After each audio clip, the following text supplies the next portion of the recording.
Mode zombie? Ouais. C'est parti. Ah n'empêche, il est énorme ce jeu.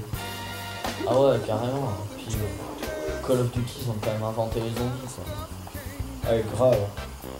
Surtout que maintenant, avec tout ce qu'on regarde, en plus, grâce à Call of Duty. Qui l'eût cru, hein.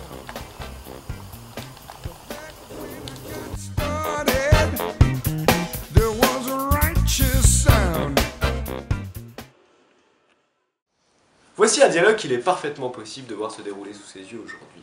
En effet, ces jeunes jouant à ce jeu de tir à la première personne sont encore très loin de la vérité. En effet, si les zombies ont fait leur apparition dans la plus grosse franchise de l'histoire du jeu vidéo, ça n'est pas par hasard, et c'est encore moins une création des développeurs du jeu. Comment ces créatures ont réussi à se tailler une place de choix dans le bien culturel générant le plus de revenus au monde? Et comment diagnostiquer ce zombie? Nous verrons cela dans un nouvel épisode de C'est quand même un peu sorcier.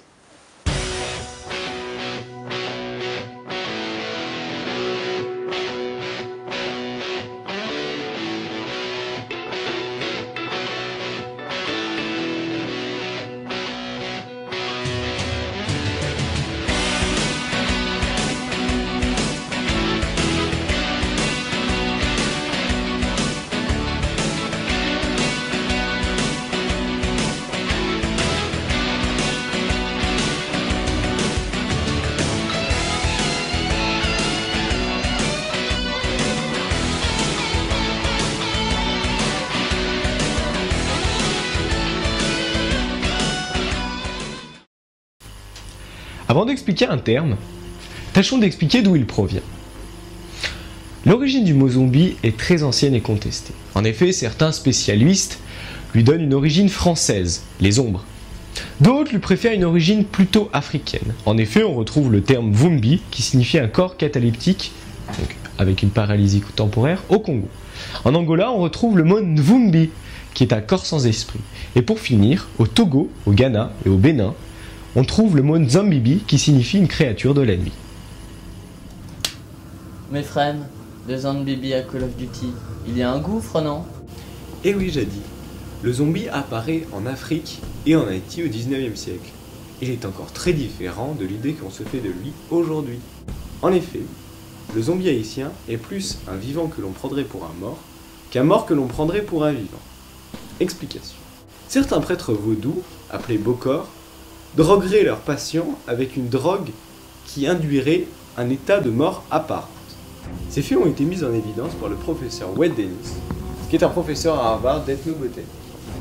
L'individu pris pour mort est alors enterré avant d'être déterré par quelques rituels vaudous. Il devient alors l'esclave du prêtre, condamné à travailler au champ ou à faire ses tâches ménagères. Les esclaves zombies seraient des corps sans esprit, la poudre ayant pour effet de retirer toute subjectivité de l'esprit humain. Cette drogue a un effet temporaire et le zombie, sans sa dose, reviendrait à sa condition humaine. Je vous laisse maintenant avec Jadi qui va vous en dire un peu plus sur la sociologie autour de la figure du zombie. Eh oui, comme l'a dit Frem, le zombie est une figure de notre imaginaire. C'est-à-dire que c'est une image changeante qui répond au nom de zombie. En réalité, on distingue tout de même deux grands types de zombies. Il y a tout d'abord le zombie haïtien, dont Frem vient de vous parler, et le zombie de George Romero, qu'il a inventé en 1968 avec son film Night of the Living Dead. C'est ce même zombie que l'on voit dans Thriller ou encore dans la série The Walking Dead. Lorsque George Romero tourne son film, il n'a aucunement la prétention de créer de nouvelles créatures. Il compte tout simplement faire un nouveau film de mort-vivant, un de plus. Ces créatures, se relevant d'entre les morts pour mettre fin au jour de l'humanité, ont été appelés zombies par abus de langage du public. À ce moment-là, le zombie possède encore un fort ancrage mythologique. Il évoque par exemple des monstres comme la goule des mille et une nuits, et il n'y a encore pas d'explication scientifique à son réveil, qui ne pourrait alors qu'être dû à un châtiment divin visant par exemple à punir les excès de notre société. Maintenant que nous avons vu une partie du cheminement de la figure zombie, intéressons-nous à cette créature sous un aspect plus scientifique. Nous allons donc étudier le zombie de Romero. Pour résumer un petit peu la chose, Le zombie de Romero mange des gens, il marche assez lentement, il est agressif et violent, il ne reconnaît pas les membres de sa famille et il a tout le temps faim. Nous allons maintenant voir quelles explications plausibles nous pouvons donner à tous ces symptômes. Rentrons maintenant dans l'hypothèse de l'existence du zombie que nous allons étudier. Après la mort, seules 3 parties subsistent. Le cerveau redémarre, le cervelet, le tronc cérébral et l'hypothalamus. Mais ces parties sont grandement touchées. Nous allons commencer par le tronc cérébral qui est constitué de 3 parties. Le pont de Varol, le bulbe rachidien et le mésencéphale. Pour commencer, le mésencéphale régit des fonctions élémentaires comme l'attention, l'habitude, le sommeil, le réveil, l'élimination ou les mouvements de la tête et du cou. Seuls les mouvements de la tête et du cou restent fonctionnels, ainsi que l'attention, toujours concentrée sur la source de nourriture potentielle la plus proche. Le pont de Varol, quant à lui, convoie la motricité vers les muscles. Cette partie est grandement touchée. Pour finir, le bulbe rachidien n'est pas utilisé par les zombies, car il contrôle la respiration, qui leur est complètement inutile, car théoriquement, les zombies ne respirent pas. Le cervelet, quant à lui, est également grandement touché. En effet, cette partie du cerveau s'occupe de la coordination fine des mouvements. On voit bien que les zombies en sont totalement dénués. En effet, les zombies les plus véloces posent un pied devant l'autre 1,5 fois par seconde environ. La partie qui nous intéresse le plus dans ce sujet est quand même l'hypothalamus. L'hypothalamus est une partie au milieu du cerveau qui contrôle la satiété et la faim.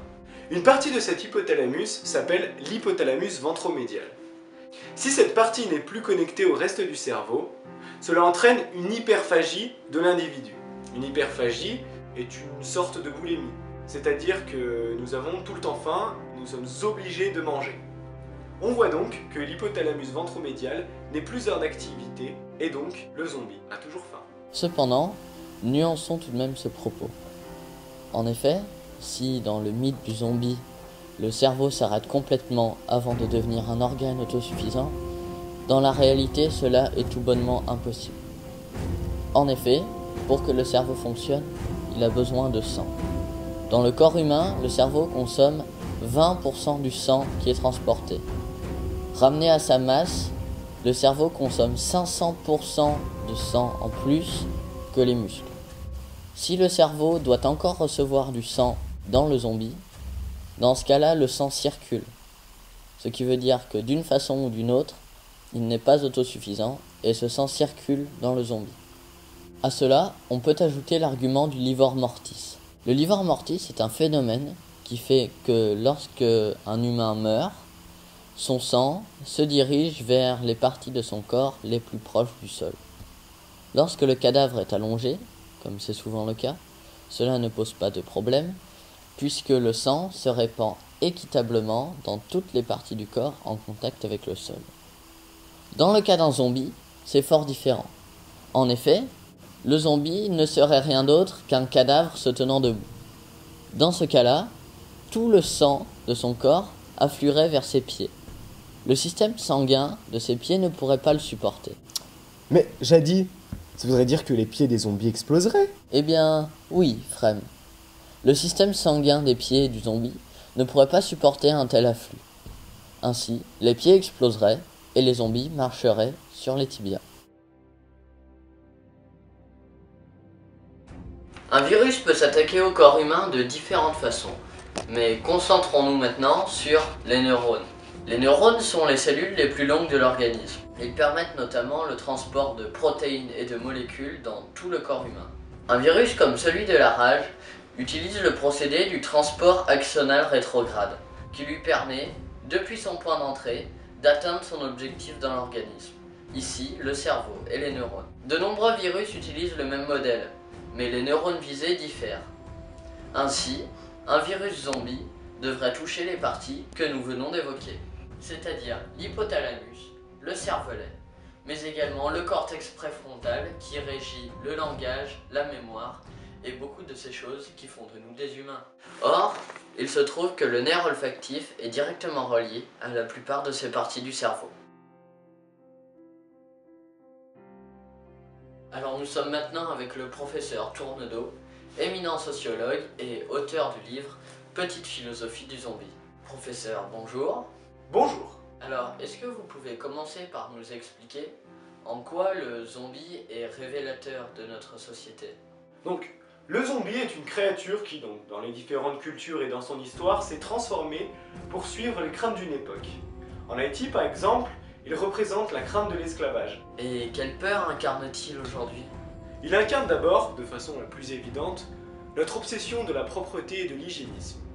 Je vais vous donner un petit exemple. Aujourd'hui, par exemple, à table, il est mal vu de manger avec ses mains, mâcher en parlant. Le zombie est le contraire de tout ça. En effet, il se jette sur sa nourriture, l'arrache avec ses mains, la mange. Et le zombie, comment remet-il en cause notre société? Le zombie est un mort-vivant, car une toute petite partie de son cerveau s'est réanimée. La partie la plus profonde et la plus primitive. Comme nous l'avons vu tout à l'heure, cette partie est l'hypothalamus. La figure du zombie, par sa violence, par son cannibalisme, montre que l'homme est de nature mauvaise, que sous son vernis de civilisation se cache un monstre. Le cinéma de zombies montre de différentes façons ce qu'est un individu qui aurait perdu toute civilisation. Par exemple, il y a une forme de retour à l'état de nature chez les survivants, qui n'ont quasiment plus rien pour vivre. Ils vont devenir de plus en plus individualistes et abandonner leurs poches pour tenter de survivre. Il y a aussi évidemment une forme de retour à l'état de nature chez le zombie, qui n'a plus que des pulsions agressives, brutales et cannibales. Mais alors, pourquoi le zombie est-il si populaire au cinéma? La popularité du zombie est un peu paradoxale. Il n'est pas aussi sexy que le vampire, il attire beaucoup moins les jeunes filles. C'est difficile de s'identifier à lui. En général, dans les films d'horreur et d'action, les protagonistes sont confrontés à un ennemi qui est plus fort qu'eux. Il faudra faire équipe ou utiliser la ruse pour gagner. Dans le cinéma de zombies, c'est l'inverse. En général, l'ennemi est beaucoup moins habile et dangereux. Malgré tout, les protagonistes finissent par perdre, car incapables de s'unir et de faire preuve d'ingéniosité. Alors pourquoi est-ce qu'on aime autant aller au cinéma pour voir la race humaine perdre face à un ennemi qui est un peu débile? Il faut inscrire le zombie dans une catégorie plus large, celle du cinéma d'apocalypse. Il y a une part de nous qui souhaite, comme un fantasme, assister à la fin des temps, comme une part de défoulement. C'est comme en l'an 2000, avec le fameux bug, on vivait tous une sorte d'excitation, un peu terrifiée. Le cinéma de zombies manifeste une forme de pessimisme contemporain. Mais pourquoi le zombie peut-il aussi alors être grotesque? On aime rire des choses qui nous font peur. Déjà, Freud le disait bien, le rire c'est la façon de se confronter à ce qui est refoulé.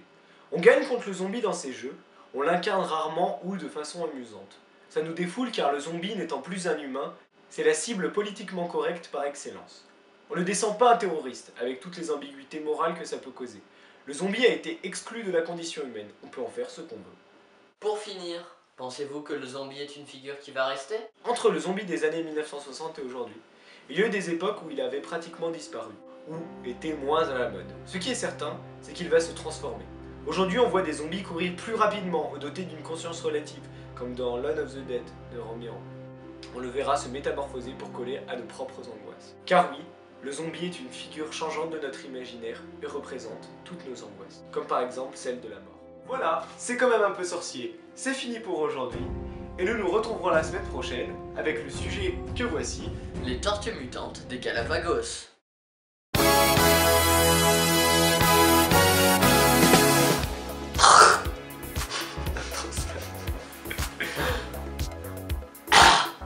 C'est bon là.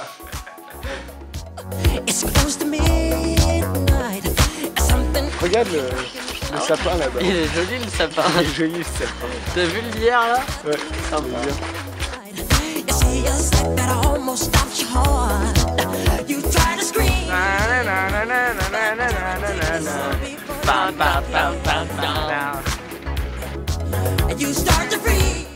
Voici Anne. Vas-y, non, arrête.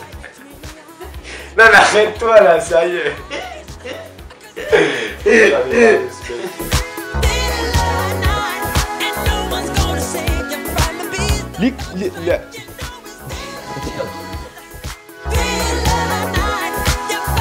Comme je l'aime bien déjà.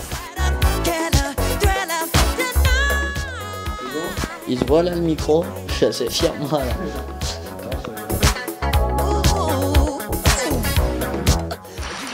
C'est vous. Si on va filmer, ça va pas le faire. Non, ça va pas être cool. Par contre, faut que tu marches plus vite. Putain, je vais me casser la gueule. Il faut que tu te mettes un peu au milieu. Marche aussi. Je vais me casser la gueule. Hein. Fais gaffe, attends, il y a l'arbre.